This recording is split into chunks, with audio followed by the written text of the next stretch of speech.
It's safe to say that Insta360 has taken control of the 360 camera market, and bikers can't seem to get enough of them. I mean, footage from them is everywhere. They also changed the game with their modular camera, letting you swap between a wide-angle lens and a 360 lens in seconds. So then why did they just pull a 180 on us and release a regular action camera? Get it? 180? As in half of 360? Please sign my petition to change their name to Insta180. Okay, yes, if a joke needs explaining, it's definitely bad. But this is the new Ace Pro, and it better be good, because now they're stepping on you-know-whose turf.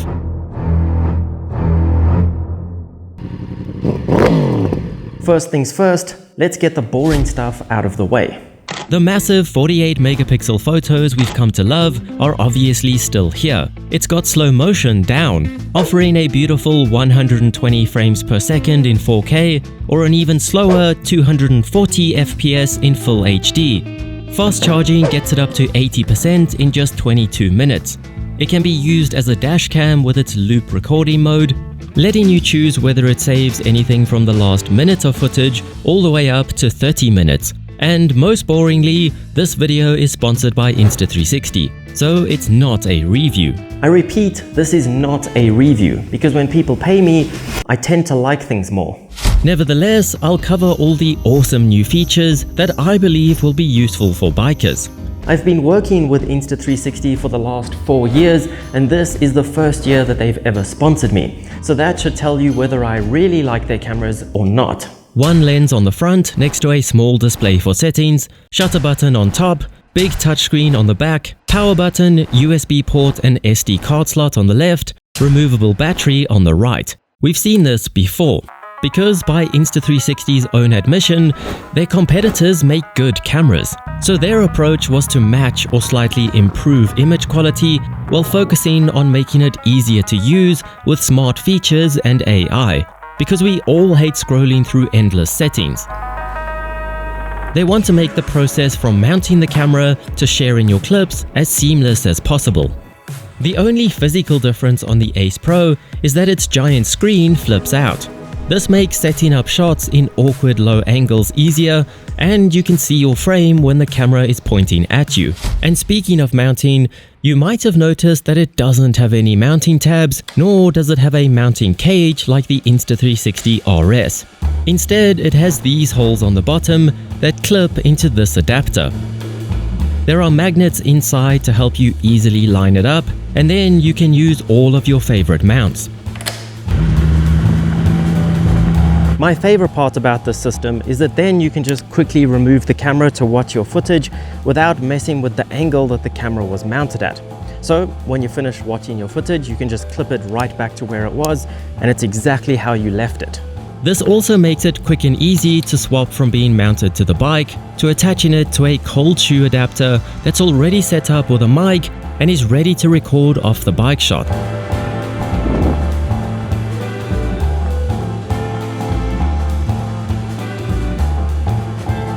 The Ace Pro also has a massive 1.3-inch image sensor, a 5nm AI chip, and a lens co-engineered with Leica. That also sounds really boring if you're not a camera nerd, but this is what it results in. When in low light conditions, put the camera into pure video mode, and now that big sensor lets in more light to get beautiful shots. If you've ever tried to film at night with an action camera, you know that you probably shouldn't bother. They need a ton of light for the footage to look good. At first I was skeptical, so I went out just before sunset and things looked good. I then tried again a few minutes after sunset and the footage looks brighter than it was to my eyes. I was already content with this footage, but finally I tried one last time when it was properly dark, and that's when I got really excited.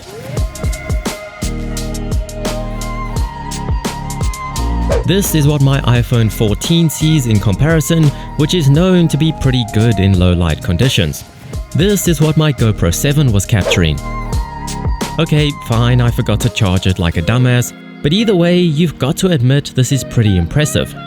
The interesting part is that while you're recording, you can see the grain on the screen. But when you watch the footage back later, it looks good. That's the new AI chip removing the grain for you. This is also what allows the AI highlight assistant to work. It automatically analyzes your footage and then marks areas where it thinks something worth watching happened. Sometimes it's spot on, like here where I tried to play with a Subaru, or here where I made a new friend on a Kawasaki. But sometimes it has questionable taste, like this where I have no idea why it's relevant. Although, as you can probably tell from this video, I do love a good car park, but for some reason it didn't think my shopping cart race was worth highlighting.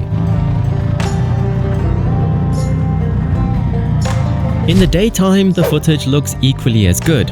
One of the ways they try to make things easier is with color profiles. I chose Biking 2, which is intended for bright sunny days like today, hence the colors. This is also the widest setting, which is what I use 99% of the time, so I can get the handlebars in the shot for a more immersive feel. HDR automatically turns on and off depending on your chosen settings. For example, this is 4K 30, which has HDR, and this is 4K 60, which doesn't have HDR. My face is pretty well exposed for both, but you can clearly see the bright sky has more detail with HDR turned on. The Ace Pro can technically record in 8K, which might excite you, but that's not really the big selling point. 4K is still more than enough. However, what that big sensor allows you to do in 4K mode is use less of the sensor to zoom in while maintaining the same 4K resolution, so the image doesn't get blurry. Just press these arrows and it punches in a substantial amount.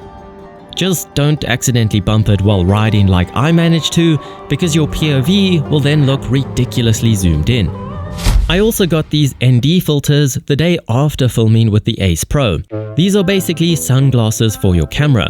They allow you to slow down your shutter speed to get motion blur that makes your footage look faster and more like our eyes would normally perceive it while riding. They're definitely more for camera nerds, but it's awesome to see that these types of accessories are available. But if you aren't a camera nerd, there's an easier way. There's a feature in the app called Motion ND, which does exactly that, but artificially, and looks like this. And obviously, they're embracing the scary new world of TikTok. There's a mode called Free Frame that then shows you this screen shaped like a plus, so you can easily frame your shot for vertical and horizontal video at the same time. It then just records in a big square, so that later on you can crop it either way you fancy and get as much in frame as possible in whichever aspect ratio you choose. So you no longer have to mount your camera vertically, rendering that footage useless for anything other than a phone. Another silly feature that I thought would be pointless, but I actually quite like, is gesture control. You can hold up the palm of your hand to start and stop recordings. It's useful when the camera is out of reach or if you're struggling to push the button with gloves. And yes, I did try to fool it. Waving at it can get it to start recording, but for some reason it doesn't stop the recording, which is good. Then if you give it the cringy peace sign, a countdown begins to take a photo. But if you want a less cringy way to control the camera, might I suggest the GPS preview remote. The square screen comes with a strap to attach it to your handlebars or your wrist, which made it very easy to convince my cousin that I got a new Apple Watch because it even tells the time. It obviously then has a record button to control the camera, and you can control all your camera modes and see what it sees. But that's not the cool part. If you ride around with the watch, your GPS data will be recorded, and you can then overlay that data on the screen. Because who doesn't love data? It adds a whole new dimension to track days. Although, preferably point the camera higher than I did. And now I have numerical proof that I am indeed slow. But the good news is that if you have a real Apple Watch or a Garmin device, you can also connect those to the Ace Pro to capture your GPS data that way. And finally, there's more to cameras than just video, so here's some of its audio. First, with the built-in mic. Because I did 12-minute motos for the first time, which is exactly how long each heat race is going to be. It's 12 minutes plus 1 lap.